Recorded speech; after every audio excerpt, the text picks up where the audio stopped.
sets of administrative complaints are filed before the Office of the Executive Secretary Tuesday against overall Deputy Ombudsman Arthur Carandang for bearing details of his agency's investigation into Duterte family's wealth. The first administrative complaint is filed by former lawmakers Jing Paras and Glenn Chong. It revolves around Carandang's allegedly illegal and unlawful disclosure of the Duterte family's bank records, which the complainants say are falsified. The other complaint is filed by lawyers Manuelito Luna and Eligio Malyari against Carandang, Deputy Ombudsman for Mindanao Rodolfo Elman, and members of the Ombudsman fact-finding investigation team in Mindanao for disclosing details of their probe. Paras says the Office of the President has authority to investigate the Deputy Ombudsman and the Special Prosecutor of the Ombudsman under the Ombudsman Act of 1989.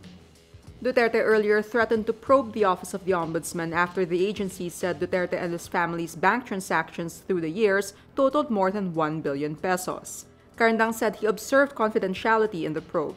Presidential spokesman Ernesto Abella says the Ombudsman's probe is a demolition job against Duterte. Abella adds the Office of the Ombudsman is, quote, showing its true political color. But Ombudsman Conchita Carpio Morales says she will not be baited into abandoning her constitutional duties.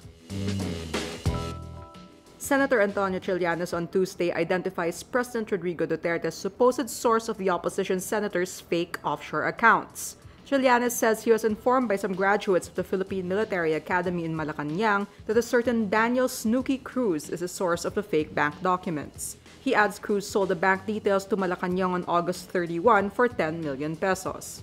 Trillanes says, quote, this man pretends that he is well connected to the U.S. Embassy, that he is a former federal agent. He also says Cruz is well connected in Malacanang. He shows photos of Cruz with Philippine National Police Chief Ronald Dela Rosa and Duterte.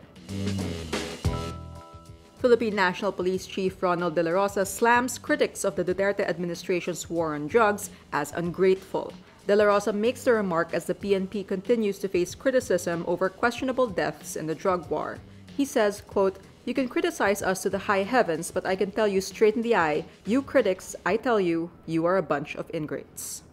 Dela Rosa adds, quote, I know you also benefit from the peace and order brought by the war on drugs.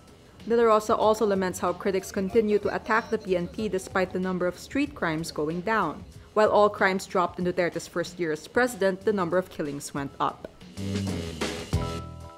Former Senator Bong Revilla will file a motion seeking the outright dismissal of his 224.5 million peso plunder case stemming from the pork barrel scam. Revilla's lawyer Estelito Mendoza says they will first file a motion for leave. If the Sandigan Bayan approves the motion for leave, Revilla will be able to file a demurrer, a plea to dismiss a case on the basis of weak evidence. Revilla's move comes after the prosecution rested its case Tuesday. The Sandigan Bayan's First Division also rules to exclude from evidence a 190 million peso special allotment release order issued in February 2010 under Revilla's name. The defense sees this as another point in Revilla's favor. Mendoza says, quote, they are not confident that the evidence they have presented so far is enough to prove beyond reasonable doubt all the elements of plunder. Las Vegas massacre gunman Stephen Paddock's regular companion is an Australian woman, originally from the Philippines, who moved to the United States 20 years ago to work on the casino strip. Mary Lou Danley was initially said to be a person of interest, but has since been cleared of any involvement in the massacre that left 59 dead and more than 500 injured.